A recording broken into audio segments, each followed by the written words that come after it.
Hey guys, it's Edwin here, and today we are going to talk about emotional exhaustion or just this general feeling of fatigue after being in an abusive relationship.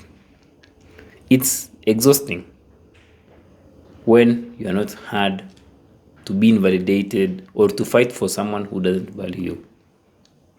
Imagine working hard, giving your all, but you're still not being appreciated for your efforts by your abusive partner.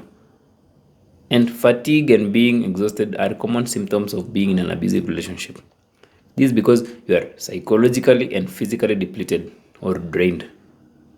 And the fatigue is mostly caused by you giving your all in the relationship without replenishing your reserves. It's like you are drawing from your well, but you're not filling the well with a replacement. So you tried so hard to impress and satisfy your abusive partner who kept using you and pushing you to your physical and psychological limit. So you literally worked tirelessly, you walked on eggshells as you tried to make them happy. The other thing is because of the names you've been called in the relationship, you've neglected taking care of yourself because you feel that there's no point of doing it. And when you don't take care of yourself, you may skip some meals or even overindulge in unhealthy meals like sugar and all those carbs, which further saps out your energy. And you're also stressed out and you don't even have the appetite to even take a bite or have a consistent meal routine. So when you don't nourish yourself with healthy meals, of course you will feel exhausted. You will not have the energy to do anything else. You may also find yourself adopting some unhealthy habits which make you more tired. Unhealthy habits like overindulging in nicotine, let's say caffeine or alcohol, just to numb and cope with the emotional pain you're going through. You've also neglected, let's say, working out or exercising or hitting that gym or even taking a walk. And it just feels like a struggle to you because you feel you don't matter or your body doesn't matter. You even hate your body. So instead of working on yourself, you're not doing it because of what you've been programmed to believe about yourself. You think that because that's what you're used to in that relationship. You are used to being called those names, being called fat, being called ugly, and all those things. So you ignore your body and taking care of yourself. You just feel that you're not good enough to even take care of your own self. You may also be afraid of stepping out of the house because of being triggered by all those around you, and you do feel that the only safe space for you is to just stay indoors and overindulge in social media or online learning about narcissism and toxic relationships. And this further keeps you glued to that chair or to your bed when the thing which your body needs is just maybe some movement, maybe to step out and to stretch those muscles. All this will make you feel exhausted and fatigued. The other thing about fatigue is sleep. You are not getting enough sleep because the moment you put your head down that pillow, your mind starts racing with 1,000 thoughts per hour and you even experience nightmares. And the thing is, we experience these thoughts mostly when we are going to sleep because you are used to sleeping with them. So, feelings of loneliness, the cold nights, all those thoughts come to you when you are now rested in your bed.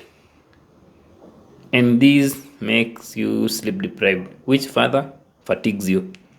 You may also be thinking about what you could have done better or trying to find reasons for why the relationship turned out the way it turned out to be after you even sacrificed and compromised your boundaries to save it. The thoughts which don't have answers. So you'll every night without working on yourself, without healing, you'll still keep thinking about them. And these thoughts will keep you awake. And when you are awake, it means that you will not be getting the normal 7 to 9 hours of sleep every day. So imagine doing that for a year. Of course, you'll be very, very exhausted and fatigued. Your body needs the sleep for it to rest. Another thing is because you are constantly watching out for triggers, you are so hyper vigilant in all the steps you take throughout the day. So if you take a walk or you just working and you see an email or you see a message or you get even a phone call, there's that chill down your spine because you just think it's them. So when you're constantly scanning your environment for threats or for any dangerous activity, you're always on high alert, and your body doesn't get a chance to even rest, which leads to more fatigue and exhaustion because your heart is beating, your palms are sweating because of your past experiences or because of the anxiety. So that's why you'll feel very, very tired because every day you're not giving yourself a chance to rest. Your past is not allowing your body to just rest and just be. The other kind of exhaustion you'll face is in instances when where you were married to the narcissist.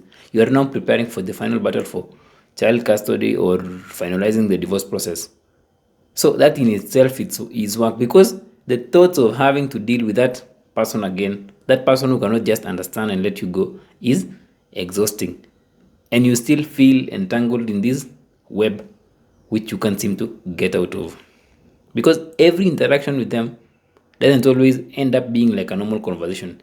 It's overwhelming. You have to think. It's like you have to plan for the conversation. You have to have a strategy on how you will converse with them. So it's triggering, and they may take you around in these cycles because they don't want you to just move on, even when you try to finalize those next steps. So that in itself is very, very tedious and stressing. What may even make you more tired and overwhelmed is if you're involved in some kind of financial abuse in your past relationship and they left you with no penny or with debt. So you now have to toil and toil or to work really hard so that you can get enough resources just to keep you away from going to live in the streets or just to put a roof over your head or just to cater for your basic needs. It's quite hectic to look for a job when you are stressed. You are stressed because of your past relationship. So when you are stressed, you lack the focus, you lack the concentration, you fear rejection. So you don't even know where to start and how you're going to manage all this on your own. No, so just having all that, all those thoughts being poured at you is exhausting. When you are feeling this state of fatigue and being overwhelmed after living an abusive relationship, you may just feel so resigned to give up. But there's always that little spark in you that feels you still have what it takes to dig yourself out of this. And that's the spark that will ignite an inner revolution in you to do the work so that you can get out of this web or this cobweb. So focus on that spark and you will dig yourself out of this. Leaving the relationship physically is just a great step in the right direction. But now is the actual time where you really need to put in the work where you go inwards and heal the damage which has been caused by other people in your life, because the damage inside you has been caused by other people. So if you feel overwhelmed and exhausted after living an abusive relationship, the best place to start is not to really focus on what you are going to do in the next 20 years. Focus on your current steps, on how you can at least take care of yourself now and how you can cater first for your basic needs before jumping to the next step. Be easy on yourself. Don't plan so much ahead, yet you don't even have a roof over your head or you don't even have enough money to cater for your basic needs. So start small and then build your way from there. It's also good to know or for you to accept that this is going to take some work from you, not just sitting down. It will take really some work for you to really get your energetic self back. And it will also depend on the kind of situation you are in. So if you're in a situation where you lack the finances, just get to work. You also have to know that even when you don't feel like doing it, you don't feel like hitting that gym or exercising or eating the food or just sleeping, at times you don't have to think about it. Just force yourself through it. Force yourself to sleep. Force yourself to eat those meals. Even if you don't have the appetite, just force yourself to it. Because the more you do it, the more at least you'll start getting the physical energy to move to the next step. Once you take care of yourself and you do the inner work, you'll be releasing the emotional baggage from the past off your shoulders, as well as healing what's being triggered, which will immediately make you feel less exhausted. When you heal, actually the thing which you immediately realize is you just feel lighter because you are unburdening yourself from the emotional baggage or the emotional hurts from the past. And that's why Healing actually has a lot of effects in your life.